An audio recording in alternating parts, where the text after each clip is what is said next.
Assalamualaikum warahmatullahi wabarakatuh. Perkenalkan, nama saya Retno Winadia Nityas. Di sini saya akan menjelaskan materi dari kelompok 12, yaitu penemuan hukum dari perspektif hukum ekonomi syariah. Materi yang pertama yaitu interpretasi dan konstruksi hukum sebagai metode penemuan hukum.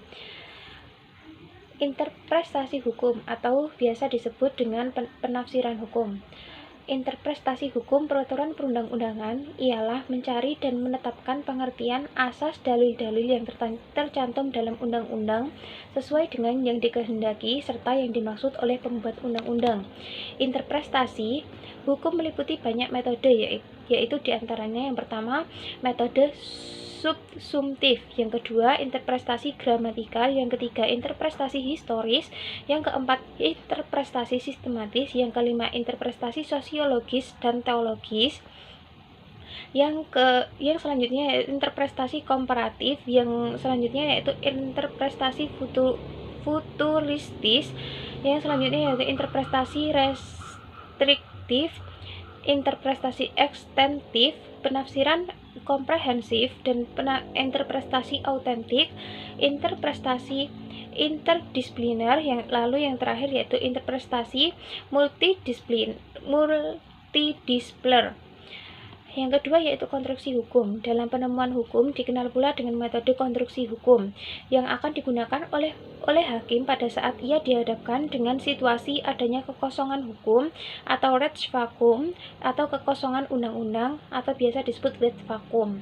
Metode konstruksi hukum bertujuan untuk hasil putusan hakim dalam peristiwa yang konkret yang ditanganinya dapat memenuhi rasa keadilan serta memberikan kemanfaatan bagi para pencari keadilan. Adapun penemuan hukum dapat melalui 3 metode konstruksi hukum yang dikenal selama ini ada 3, yaitu sebagai berikut. Yang pertama metode argumentasi per analogium atau metode analogi. Yang kedua yaitu metode argumen a contrario. Lalu yang terakhir yaitu metode dengan penghalusan hukum. Materi yang kedua yaitu hermeneutika sebagai metode pembaruan hukum. Secara etimologis, hermeneutika yaitu berasal dari bahasa Yunani dengan kata kerja hermenoinen yang berarti menafsirkan atau menginterpretasi kata benda hermenia yang berarti penafsiran atau interpretasi. Fungsi dan tujuan dari hermeneutika hukum menurut James Robinson adalah untuk memperjelas sesuatu yang tidak jelas supaya lebih jelas. Sedangkan menurut Gregory, tujuan hermeneutika hukum adalah untuk menempatkan perdebatan kontemporer tentang interpretasi hukum di dalam kerangka hermeneutika pada umumnya.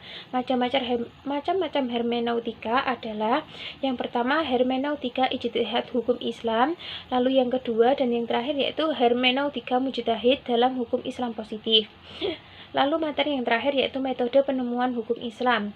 Dalam pertimbangan hukum, nampak bahwa yang menjadi pertimbangan dalam memutuskan perkara di samping fatwa DSN MUI juga menggunakan sumber hukum Al-Quran, yakni dengan mengutip firman Allah. Selain itu juga diperkuat dengan fikih yang sehubungannya dengan persoalan yang menjadi sengketa perumusan putusan terhadap sengketa ekonomi syariah. Tidak bisa dilepaskan dari wawasan hukum Islam, khususnya dalam perikatan Islam, karena segala bentuk kegiatan usaha di bidang ekonomi syariah diawali dengan perjanjian dengan konsekuensi para pihak mematuhi dan mengikatkan diri terhadap isi perjanjian tersebut. Sekian penjelasan dari saya, kurang lebihnya mohon maaf. Wassalamualaikum warahmatullahi wabarakatuh.